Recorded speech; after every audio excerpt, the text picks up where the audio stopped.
자, 오늘은 철기 시대의 여러 나라의 성장에 대해서 같이 정리를 해보도록 할게요.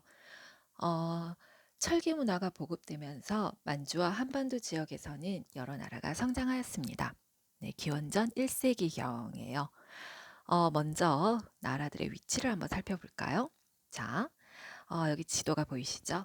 당시 만주와 한반도 지역에 있던 나라들입니다. 각각 어떤 나라들이 있었는지 하나씩 한번 살펴볼게요.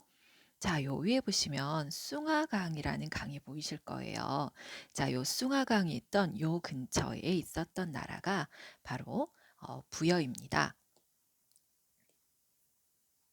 자, 네. 그래서 여기 가에 해당하는 나라가 부여예요. 부여. 자, 부여가 만들어지게 되고요. 그 다음 부여의 아래쪽에 자, 여러분들 여기 졸본이라고 하는 지역이 보이시죠? 네, 이 졸본이라고 하는 이 지역에 건국이 됩니다. 졸본이 있는 이쪽에 있는요, 여러분들. 여기 우리나라 지금 현재 국경선이잖아요. 이쪽에 압록강이 있어요. 바로 이 압록강 유역의 산간 지역이 졸본이에요. 바로 이 압록강 유역의 산간 지역인 졸본 땅에 만들어진 나라가 바로 고구려입니다. 자, 그 다음 우리나라 동해안 쪽이에요. 여기 이제 요 동해안 쪽, 요 동해안 해안 쪽을 따라서 또 나라들이 성립이 되는데요. 바로 그 위에 옥저라고 하는 나라가 만들어지고요. 그 다음 그 밑에는 동예라고 하는 나라가 만들어지게 됩니다. 자, 그 다음은 여기 남부지방이에요. 한반도 남부지방에는요, 여기 마바사 보이시죠? 네, 요 세 지역이 만들어지는데요. 먼저 황해에 해당하는, 요 황해 쪽에 해당하는 요 마가 마한이라고 하는 지역이에요.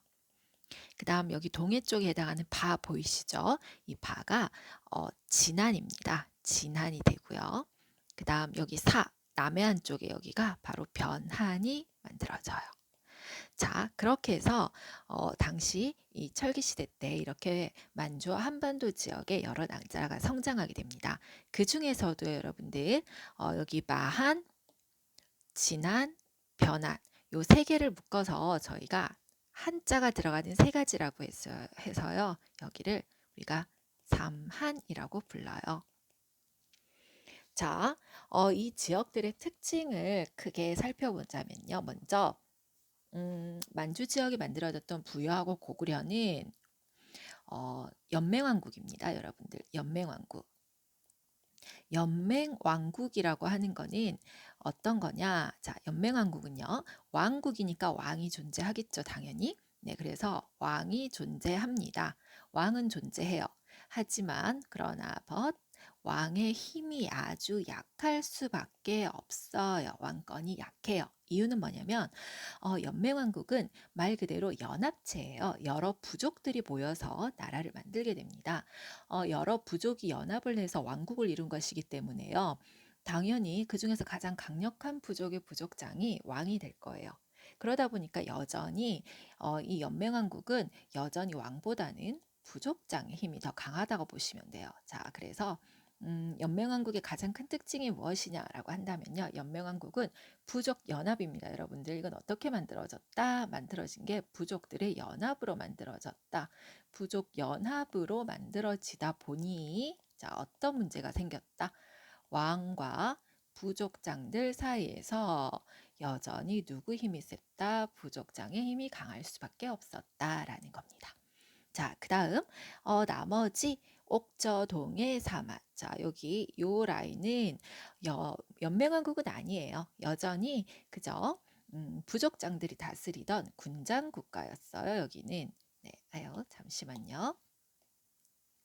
네, 군장 국가입니다. 군장 국가. 우리가 군장이라고 하는 지배자는 청동기 시대 때 군장이 등장하게 되죠. 군장. 바로 부족장을 뜻합니다. 여전히 부족장이 다스리던 국가였어요. 그래서 각 지역마다 그 지역의 부족장을 부르는 명칭이 따로 있어요, 여러분들. 자, 군장 국가의 특징은요, 뭐다? 왕이 없다라는 거죠. 왕이 없고 여전히 누가 통치한다? 군장 또는 우리가 이전 사람들을 부족장, 네. 이 군장 또는 부족장이 바로 자신의 부족들 각 음락을 통치를 한다라고 생각하시면 되겠습니다. 자, 이렇게 나눠줄 수가 있거든요. 그러면 제일 먼저 뭐를 살펴볼 것이냐? 저희는 요 위에서부터 순서대로 보려고 해요. 부여, 고구려, 옥저동의 사만. 그래서 위에서부터 순서대로 볼 건데 부여하고 고구려하고는 공통점이 뭐였다고 했죠? 자, 한 번 더 기억을 하셔야 됩니다. 공통점은 뭐다? 바로 연맹왕국이다. 왕은 있으나 왕권이 아주 약했다라는 거죠. 여전히 누구 힘이 강하다? 부족장의 힘이 강했습니다. 자, 먼저 이 연맹왕국을 이루었던 부여와 고구려에 대해서 정리를 하고요. 그 다음 순서대로 옥저동의 사만, 네, 군장 국가들을 정리를 하도록 하겠습니다. 자, 그럼 이 페이지를 정리를 하고요. 한번 넘어가 볼까요? 자, 제일 먼저 우리가 만나볼 국가는 부여입니다. 자, 부여예요, 부여. 자, 부여는요, 고조선에 이어서 우리 역사상 두 번째로 등장한 나라입니다. 건국 초기에는요, 고조선의 압력을 받으면서 성장을 하게 됩니다. 자, 먼저 부여부터 차근차근 정리를 해볼게요. 순서대로 갑니다. 먼저 첫 번째, 네, 부여의 네, 첫 번째 부여의 건국부터 정리를 할게요. 자, 건국입니다. 어떻게 건국하였느냐? 자, 아까 우리 지도를 봤었죠? 저기 만주 쪽에 숭하강이라고 하는 강이 있었죠? 숭하강. 네. 이 숭하강 이북 지역, 특히 숭하강 지역에 숭하강 이북이라고 하면은 북쪽이에요. 숭하강 이북 지역에 거주하던 주민 집단들이 이 주민의 집단들이 바로 이 지역에 있던 어떤 토착민들, 토착민이라고 하는 것은 그 지역에 예로부터 계속 살던 사람들이거든요. 그래서 토착민인데 특히 토착민 중에서 예맥부족이라는 부족이 있어요. 이 예맥족하고요. 네, 예맥족입니다. 죄송해요, 여러분들. 네. 자, 토착 좀 발음이 어려워요. 예맥족이에요. 토착 예맥족과 결합을 했어요. 자, 숭하강 이북 지역에 있던 많은 주민 집단들이 토착 민족이었던 예맥족하고 결합을 합니다. 그렇게 해서 몇 개가 이루어지느냐? 그렇게 해서 5개 부족이 만들어져요. 그래서 5부족에 5개 부족이 모인 연맹왕국이 되게 됩니다. 자, 아까 연맹왕국 설명드렸어요. 연맹왕국의 특징이 뭐라 그랬죠? 연맹왕국은 자, 왕은 존재하나 왕보다는 누구의 힘이 세다? 왕보다는 부족장의 힘이 더 강했다라는 거. 이거 기억하셔야 돼요. 네. 자, 이렇게 건국을 하게 됐어요. 자, 그 다음에 이제 저희가 두 번째는 부여의 정치에 대해서 한번 살펴보도록 하겠습니다. 부여의 정치는 어땠느냐? 제가 글씨가 너무 힘을 주고 쓰나 봐요. 글씨가 제 마음대로 써지지가 않아요. 그래서 좀 속상합니다. 네. 자, 부여는 먼저 가장 중요한 게 뭐였죠? 바로 이 연맹왕국이었어요. 연맹왕국은 어떻게 이루어진다? 가장 강한 부족장이 네, 왕이 되고 나머지 부족장들이 이제 주변 지역을 다스리는 형태예요. 마찬가지예요. 그래서 부여 같은 경우에는요, 5개 부족이잖아요. 그러면 쉽게 설명을 드려서 부여는요, 전국을 5등분한다고 생각하시면 돼요. 예를 들어서 부여가 이렇게 생겼다고 칩시다. 자, 이게 부여예요. 예를 들어서. 자, 얘가 부여다. 그러면 부여는 어떻게 나누느냐? 일단 요 중앙 부분. 여기 중앙은요, 중앙은 당연히 누가 다스린다? 왕이 다스려요. 그리고는 전국을 어떻게 나누냐면요. 전국을 동서남북으로 나눈다고 생각하시면 돼요. 그래서 그다음에 여기서 남북 이렇게 전국을 4개로 나누어요. 지방을. 그러면 중앙은 당연히 왕이 다스리죠. 당시 이제 5개 부족 중에서 가장 강력한 부족이 왕이 되어서 그 왕이 중앙을 다스리고요. 나머지 동서남북 4개 지역은 다른 부족장들이 이 지역을 다스린다고 생각하시면 됩니다. 자, 그래서 이 4개잖아요. 4개라고 해서 사출도라고 하거든요. 바로 이 4개 지역을 다스리게 되는데요. 여기를 다스리는 이제 그 다스리는 사람들한테는 따로 이름을 줘요. 그러니까 쉽게 말하면 관직을 준다는 거죠. 네, 그렇게 해서 다스리게 하는데 그 관직을 받고 이 4개의 지방을 다스리는 사람들도 다 부족장이라고 생각하시면 되겠습니다. 자, 그럼 정치는요, 어떻게 되느냐? 자, 아까 했어요. 왕은 어디를 다스린다? 왕은 중앙을 다스려요. 왕은 중앙. 그리고 이제 나머지 행정구역, 나머지 이제 왕 아래 어, 마가, 우가, 저가, 구가라고 불리는 요렇게 불리는 네, 관직이 있어요. 이렇게 불리는 자들이 얘네들이 어디를 다스리느냐? 나머지 사출도를 다스리게 됩니다. 자, 여기서 우리가 기억할 거 마가, 우가, 저가, 구가에서 여기 가가 있죠? 가. 이 가가 여러분들 가는요. 부족장을 뜻해요. 제가들을 뜻하는 거고요. 그 다음에 여기 마우 저 구가 있잖아요. 이거는 가축을 뜻합니다. 자, 어떤 가축을 뜻하느냐 하나씩 제가 정리를 해드릴게요. 자, 마가에서 마는요, 바로 말을 뜻합니다. 말. 그 다음에 우가에서 우는 소를 뜻해요. 그 다음에 저가에서 저는 돼지를 뜻하고요. 그 다음에 구가에서 구는요, 개를 뜻하는 말입니다. 네, 저가 돼지고 구가 개예요. 자, 이거는 무슨 말이냐? 엄연히 마가, 우가, 저가, 구가는요, 관직입니다. 지방을 다스리는. 네, 지방을 다스리는 관리들에게 말, 소, 돼지, 개라고 하는 가축의 이름을 따서 관직의 이름을 붙여줬어요. 지금 같으면 여러분들 나의 어떤 관직이나 나의 지위 이름에 이렇게 가축, 동물의 이름을 붙이면 기분이 나쁘겠죠? 특히 예를 들어서 저의 관직에 네, 뭐 말부장님이라고 불리면 어, 좀 어떨까요? 기분이 이상하겠죠? 자, 그런데 부여는 왜 이렇게 했을까? 왜 이런 가축의 이름을 따서 지었을까? 자, 한 번씩 생각해 보면 되겠죠. 자, 바로 이 마가, 우가, 저가, 구가라고 하는 요 부분 있죠, 여러분들. 네. 과축의 이름을 따서 가축의 이름을 뭘로 이용하고 있다? 관직에 이용하고 있다라는 거예요. 자, 이것은 무엇을 뜻한다? 이것은 바로 부여가 그만큼 뭐가 중요한 나라였다. 목축이 아주 중요한 나라였다. 목축을 아주 중시하였다라는 걸 우리가 알 수가 있어요, 여러분들. 부여가 있던 곳 자체가 숭화강 이북 지역이에요. 그 지역이 넓은 이제 평야는 평야예요, 여러분들. 평야는 평야인데 상당히 넓은 들판이거든요. 그런데 기후가 낮기 때문에 사실은 농사를 짓기에 적합하지가 않아요. 그러다 보니까 넓은 평야 지역에서 주로 가축, 유목을 하면서 많이 지냈어요. 그러다 보니까 자연스럽게 목축이 발달할 수밖에 없었고, 그리고 부여 사람들에게 있어서 가축은 가장 중요한 재산 목록 1호였거든요. 그렇기 때문에 그렇게 중요한 자신들에게 가장 중요한 것을 관직의 이름으로 붙였죠. 즉 중요하다는 뜻이에요. 자, 이 네 개의 마가, 우가, 저가, 구가라고 불리는 요 관직을 가진 사람들이 바로 사출도라고 해서 사는 숫자 4를 뜻합니다. 바로 지방을 네 개로 나누어요. 동서남북 네 개로 나뉜 요 지방 행정구역이거든요. 이 지역을 다스렸다라고 생각을 하시면 되겠습니다. 이 사출도가 존재한다는 것 자체가요, 바로 부족 연맹을 뜻하는 말입니다. 네, 그래서 기억을 하시면 되겠습니다. 자, 사출도는 뭐라고요? 사출도는 지방행정구역입니다. 몇 개의? 네 개의 지방행정구역이다라고 기억을 하시면 돼요. 네, 네 개로 나누어진 지방행정구역을 우리는 사출도라고 부릅니다. 자, 그 다음 부여는 부여가 어떻게 성장을 했는지 한번 정리를 해볼게요. 부여의 성장 과정을 보는데요. 자, 부여 같은 경우에는 고조선 건국 초기에는요, 아까 말씀드렸죠. 자, 건국 초기는 누구의 압력을 받았다? 건국 초기는 고조선의 압력을 받았어요. 그래서 고조선의 압력을 받으면서 성장을 했고요. 네, 건국 초기는 고조선의 압력. 하지만 이제 고조선이 멸망해요.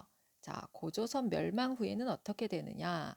고조선이 멸망을 하고 난 다음에는 이 옛 고조선 영토를 다스리던 중국 이때가 한나라거든요. 자, 바로 이 한군현과 열심히 대립을 합니다. 한군현과 경쟁 대립을 하면서 이제 성장을 하게 돼요. 자, 그리고 1세기경에 공식적으로 왕호를 사용하게 돼요. 왕호를 사용합니다. 공식적으로 왕호를 사용했다라는 것은 그만큼 이제 나라가 강력해지고 있다는 거예요. 그리고 주변 지역으로부터 인정을 받아요. 왜냐? 주변 지역으로부터 공물을 받기 시작하거든요. 공물은 주변 지역에서 이제 바치는 거예요. 그래서 공물을 징수를 하기 시작해요. 그러면서 이 만주 지역의 주도권을 장악하게 됩니다. 자, 그러다가 3세기가 돼요. 이제 3세기가 되면서는 부여가 조금 이때부터는 이제 주변 민족들의 침략을 받기 시작해요. 자, 3세기경에 먼저 중국에 선비족이라고 하는 민족이 있어요. 선비족. 네, 중국입니다. 역시 중국의 선비족의 침입을 받습니다, 여러분들. 자, 그러다 보면 아무래도 이제 전쟁이 나겠죠. 이것 때문에 이 당시에는 수도가 함락을 당해요. 수도도 함락당하고 그러다 보니까 당연히 왕족들 피란을 가야 되겠죠. 그래서 왕실이 피란을 가게 됩니다. 상당히 이제 어려워지게 되죠. 그리고 4세기경에는 또 중국의 한 나라였던 전현이라고 있어요. 전현이라고 역시 이것도 중국이에요, 여러분들. 중국의 전현의 침입을 받게 돼요. 자, 이때는 어떻게 되느냐?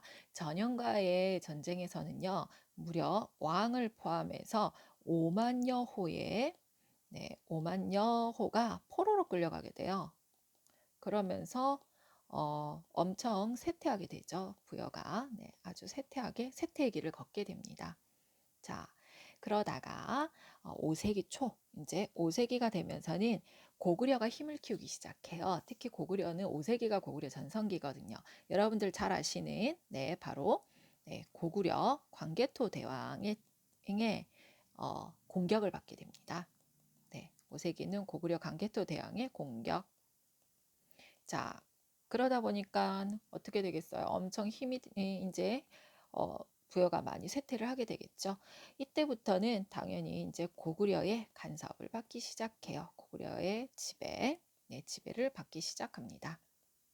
자, 그러다 자연스럽게 이 왕족들이 고구려로 망명을 많이 가게 돼요. 왕족이나 귀족들이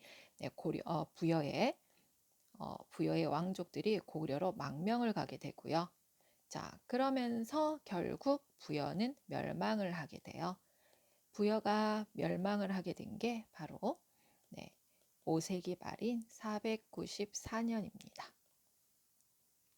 자, 비록 부여가 고구려의 성장과 간섭으로 부여가 중앙집권 체제가 되지 못하고 연맹왕국 당에서 멸망했지만 하지만 부여도 의미가 있습니다. 여러분들 이 부여 지배 세력 일부가 남하를 해서 바로 이 백제를 건국을 하게 된다는 거죠.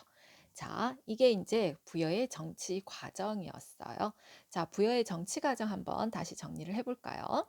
자, 여러분들 중요한 겁니다. 부여는 먼저 왕은 중앙을 다스리고 마가우가 저가 국가라고 불리는 네 관직을 가진 사람들이 4개의 지방 행정구역인 사출도를 관리를 했다라는 거. 기억을 하시면 되고요. 그 다음 부여는 건국 초기에는 고조선의 압력을 받았어요. 고조선의 압력하지만 고조선 멸망 이후에는 한 군영과 경쟁을 하면서 성장했고요. 자, 1세기경에 공식적으로 왕호를 사용하고 주변국으로부터 공물을 걷는 등 이 만주 지역의 주도권을 장악하게 됩니다. 그리고 당연히 그때는요, 중국하고 활발하게 교류도 했고요. 또 고구려하고는 대립을 하게 돼요. 자, 그러다가 3세기경에는 선비족의 침입을 받게 됐어요. 무려 수도도 함락당하고 왕실이 피란을 가면서 이제 부여가 힘들어지죠. 그리고 4세기에는 전현이라고 하는 역시 중국의 침입을 받게 돼요. 그러면서 왕을 비롯한 무려 5만여 호가 포로로 끌려가는 일이 생깁니다. 그리고 5세기에는 고구려 광개토 대왕의 공격을 받게 되었어요. 그래서 이때부터는 고구려 지배를 받게 되었고 그 이후에 부여의 왕족들이 고구려로 망명을 가게 되면서 결국 부여는 494년에 멸망을 하게 되었다라는 겁니다. 이게 부여의 이제 성장과 쇠퇴, 멸망 과정이에요. 자, 이랬던 부여도 여러분들 의미가 있다고 그랬죠. 자, 그렇지만 부여는 어떻냐? 하지만 자, 부여의 의의가 무엇일까? 부여라는 나라의 의의를 한번 정리를 해보려고 합니다. 자, 부여의 의의를 볼게요. 의의는 비록 부여가 연맹왕국 단계에서 멸망을 하게 돼요. 결국은. 자, 하지만 부여는 부여의 지배 세력들이요, 여러분들. 부여의 지배 세력들이 이 지배 세력들이 남하를 하게 돼요. 부여의 지배 세력들의 남하를 하게 되고 이들이 뭐를 바로 이 백제를 건국하는 백제 건국 세력이 되게 됩니다. 자, 나중에 우리가 백제를 배울 거예요, 여러분들. 요 백제를 배울 건데 특히 백제 같은 경우에는요, 나중에 6세기 백제 6세기 때 성왕이라는 왕이 있어요, 여러분들. 성왕. 네. 이 성왕은요, 일시적으로 당시의 나라 이름을요, 남부여라고 나라 이름을 변경을 해요. 남부여라고. 자, 자기들은 뭐다? 부여를 이어받았다라는 뜻이 여기서 부여 계승 의식을 표방하게 됩니다. 그렇기 때문에 부여가 비록 연맹왕국 단계에서 멸망은 하였지만 부여의 지배 세력들이 남하를 하여 백제를 건국하는데 네, 건국을 하게 되었다는 그런 의의를 가지게 된다는 거 여러분들 기억하시면 될 것 같아요. 자, 그 다음에 이번에는 저희가 이제 정치를 살펴봤죠. 자, 이번에는 경제를 살펴보도록 하겠습니다. 자, 세 번째 부여의 경제예요. 자, 부여는 아까도 말씀드렸지만 만주 지역에서 넓은 평야이긴 하지만 그 평야 자체가 기후 때문에 농사를 짓기는 조금 힘들었어요. 그래서 벼농사는 어렵고요. 뭐 밭농사, 네, 밭농사는 가능했어요. 그리고 주로 가장 많이 한 거는 목축입니다. 목축. 주로 목축, 유목, 수렵을 많이 했죠. 그래서 목축이 주로 발달하였다라는 걸 기억하시면 좋겠어요. 자, 그 다음에 이제 가장 중요한 게 바로 부여의 풍습입니다. 네, 네 번째는 부여의 이제 풍습들을 살펴보려고 해요. 자, 부여의 풍습은 대표적으로 몇 가지가 있는데요. 일단 키워드별로 보면 먼저 순장, 그리고 이제 흰옷을 즐겨 입었다. 흰옷. 네, 흰옷을 즐겨 입었다. 그리고 형사치수제라고 하는 제도가 있었다. 형사치수제. 네. 그리고 네, 우제전복이 있어요. 가장 대표적으로 요게 이제 부여의 풍습들입니다. 자, 하나씩 정리를 해볼게요. 순장은 여러분들 다 아실 거예요. 순장은 왕이나 이런 지배 세력들이 죽게 되면 주변 뭐 노비나 이런 등을 같이 함께 묻는다라는 건데요. 사실은 순장은 우리나라뿐만 아니고 전 세계적으로 순장의 풍습은 나타납니다. 이거는 뭐냐? 죽어서도 그 사람을 따르고 시중을 들어야 한다라는 어떤 사상과 관련이 되어 있어요. 주로 순장의 대상은 당연히 노비뿐만 아니라 신하나 또는 부인, 척까지도 해당이 되었어요. 실제로 우리 고분들에서 순장 현덕이 나타나고 있습니다. 하지만 이 순장은요, 이제 점차 사라지게 돼요. 노동력과 인격을 중시하고 그리고 불교를 수용하게 되면서 점차 순장의 풍습은 사라지고요. 부장품으로는 토용 등으로 이제 토용 흙으로 만든 인형 등으로 이제 대체하게 돼요. 그래서 이 순장이라고 하는 게 있었다는 거죠. 자, 그럼 순장은 뭐다? 이제 죽으면 지배자, 주로 순장은 지배자들을 많이 하는 거예요. 그 다음에 흰옷을 즐겨 입었다라고 해요. 혹시 저희 민족을 백의 민족이라고 하는 거 혹시 들어보셨죠? 백의 민족. 네. 저희 나라를 이제 흰옷을 입는 백의 민족이라 많이 부르거든요. 그래서 흰옷을 즐겨 입었다. 백의 민족. 네, 의미가 있죠. 여기서 잠깐 민족이라는 얘기가 나왔잖아요. 혹시 여러분들 민족에 대해서는 아시나요? 요거는 잠깐 저희가 인종이 있고 인종과 민족이 있잖아요, 여러분들. 인종과 민족의 차이를 아시나요? 인종은 주로 유전적으로 구분을 합니다. 생물학적으로. 그런데 민족이라고 하는 거는 민족은 문화적으로 구분하는 거예요. 그래서 어떤 특정 지역에서 같은 문화를 가지고 살아온 사람들은 우리는 같은 민족이라고 부르죠. 인종은 유전적인 거기 때문에 이거는 뭐 같은 인종일지라도 민족이 같다고 말할 수는 없어요. 예를 들면 우리나라나 중국이 다 같은 황인종이잖아요. 인종은 같아요. 그런데 같은 민족이라고 말하진 않죠. 네, 그래서 인종하고 민족은 구분하는 방법이 다릅니다, 여러분들. 그래서 그거를 기억을 하시면 좋고요. 그러면 우리 민족이 뭔지는 아세요? 중국은 한족이라고 부르거든요. 우리는 한민족이라고 부릅니다. 네, 우리는 한민족이에요. 네, 한반도죠. 한반도니까 한민족입니다. 그 정도는 기억을 해주시면 좋겠어요. 자, 그 다음은 형사취수제라고 하는 제도가 있어요. 자, 이거는 단어를 하나씩 알려드릴게요. 형은 형이에요. 사는 죽는다는 거예요. 취한다, 뭐를요? 형수를. 자, 형이 죽으면 형이 사망을 하면요. 자, 나의 형이 사망을 하면 누가 형이 사망을 하면 동생이 형수를 받아들이죠. 형수를 아내로 삼아요. 형수를 아내로 삼는다. 이거예요. 이것을 우리가 형사치수제라고 부릅니다. 자, 형이 사망했을 때 동생이 형수를 아내로 삼는 거. 그냥 들으면 이상해 라고 생각하실 수도 있는데, 자, 당시 부여의 상황을 생각해 보시면 이게 어, 이것도 이해가 돼요, 사실은. 네.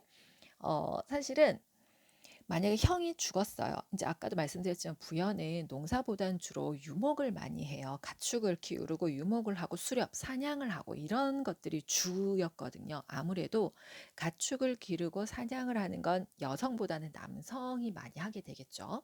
그런데 형이 사망을 하게 되면 이제 형수와 아이들이 남을 거예요.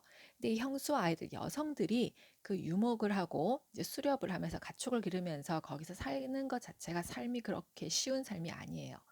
그리고 또 이 형이 가지고 있던 재산, 그리고 이 형수와 아이들도 노동력이잖아요. 일종의 재산이거든요. 예전에는 노동력도 재산이에요, 여러분들. 그러다 보니까 혹시라도 다른 부족이 형의 재산과 이런 형수와 아이들, 이 노동력까지 취해버리면 손해거든요. 그래서 사실은 죽은 사람의 어떤 부인과 그 자녀를 돌보기 위한 방편으로 보는 것도 있고요. 또는 이제 형의 재산과 자녀를 다른 부족에게 넘겨주지 않으려는 그런 목적도 있다라고 해서 사실은 이 형사치수제의 목적을 보는 거는 두 가지로 이제 나눠서 봐요. 네, 하나는 죽은 사람의 부인과 자녀를 돌보자. 또 하나는 이제 형 집안의 재산과 자녀를 다른 부족에게 넘겨주지 말자라는 아이고 네. 네, 그런 의도가 있었다라고 합니다. 주로 이 제도는요, 유목과 수렵을 했던 그런 사회에서는 이런 제도들이 있었다고 합니다. 자, 그다음 우제 전복은 뭐냐면요. 이거는 소를 가지고 점을 쳐요. 특히 부여는 소굽이에요. 소 발굽 아시죠? 소굽으로 점을 봅니다. 그래서 길인한지 흉한지 점을 봐요. 그래서 소굽으로 길흉을 점본다. 그래서 소를 이용해서 점을 쳐서 복이 오는지 아닌지를 확인하는 거죠. 그래서 이것을 우제전복이라고 합니다. 자, 여러분들 다시 한번 더 부여의 풍습 중요합니다. 자, 부여의 풍습 같은 경우에는요. 특히 부여의 풍습은 조금 알아두시면 좋은 파트예요, 여러분들. 자, 부여 같은 경우에는 기억하실 거 먼저 순장. 네, 순장이 있었고 그다음 흰옷을 즐겨 입었다. 그다음 형사치수제라고 해서 형이 사망하면 형의 아이들과 형수를 동생이 이제 받아들이는 건데 이거는 뭐다? 인적, 물적 재산의 손실을 방지하기 위한 제도였어요. 그 다음에 우제전복, 소를 이용해서 점을 쳤다라는 거. 자, 다시 한번 더 형사취수제 이상한 건 아닙니다, 여러분들. 네. 자, 그 다음에 다섯 번째는 우리 부여의 법률을 한번 볼까요? 법률. 부여도 법률이 있었어요. 고조선의 팔조법 아시죠? 고조선의 팔조법과 유사한 네 개의 법조항이 전해집니다. 네, 네 개의 법조항이 지금 전해지고 있고요. 역시 법은 상당히 엄격했다고 합니다. 그래서 엄격한 법이 시행이 되었다라는 거예요. 대부분 법들이 이제 팔조법과 유사해요. 그래서 기억하실 거, 고조선 팔조법과 유사하다라고 기억하시면 되겠어요. 자, 그 다음 마지막 여섯 번째 제천행사입니다. 제천행사라고 하는 것은 하늘에 제사를 지내는 행사예요, 여러분들. 제천이니까 하늘에 제사 지낸다. 글씨가 점점 안 예쁘죠. 연습이 안 되네요, 계속. 네. 제가 이 전자펜으로 쓰는 게 글이 잘 안 써져요. 이상하게 전자펜이. 그래서 다양한 펜으로 써보는데 안 되네요. 이상하게. 음, 그래서 조금 힘들어요. 솔직히. 네. 어, 제천 행사. 그냥 일반 연필로 쓰는 걸 좋아하거든요. 그러다 보니까 잘 안 되네요. 네, 부여의 제천 행사는요, 영고라고 해서 12월에 열립니다. 자, 이 제천 행사가 무엇이냐? 하늘에 제사를 지내요. 하늘에 제사 지낸다는 것은 이게 어떤 거냐면요. 주로 풍년을 기원하는 거죠. 농사의 풍년을 기원하거나 또는 우리 뭐 어떤 사냥을 잘하게 해달라 이런 어떤 그런 것들을 기원하는 의미인데요. 대부분 요 제천 행사는 농사를 짓기 시작하면서 등장했다고 보시면 돼요. 그래서 농업 지역에서 주로 많이 했습니다. 예를 들면 그런 거죠. 이제 씨를 뿌리고 난 다음에 농사의 풍년을 하늘에 기원을 해요. 그리고 나서 이제 곡식을 거둔 다음에는 감사하다고 감사의 인사를 하는 거죠. 네, 이런 것들이 주로 제천 행사였어요. 점점 이제 이 농업 사회가 되면서 등장하게 된 건데요. 이 제천 행사의 의미가 남아있는 풍습이 지금도 있습니다, 여러분들. 예를 들어 추수감사절 같은 거죠. 우리나라로 치면은 단오나 추석. 그러니까 제천 행사하면은 이게 제천 행사가 어떤 의미인지를 모르겠다라고 한다면 쉽게 생각하셔서 우리나라 추석을 떠올리시면 가장 쉬우실 거예요. 추석. 우리가 추석이 뭐죠? 그해 수확한 핵과일, 핵곡식으로 조상님께 감사 인사를 드리는 게 추석이잖아요. 그럼 추석날 뭐 해요? 가족들 모여가지고 같이 맛있는 거 먹고 놀고 즐기잖아요. 네, 똑같습니다. 바로 이 제천 행사는 그런 의미였어요. 부여 같은 경우에는 12월에 영고라고 해서 이 영고의 뜻이 뭐냐면요. 영고는 북을 치면서 신을 맞이한다라는 거예요. 이거는.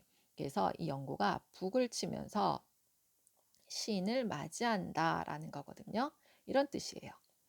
12월에 연고가 열리면 똑같아요. 저희랑 똑같이 이때는 다 같이 춤도 추고 술도 마시고 놀고 그러던 거였어요.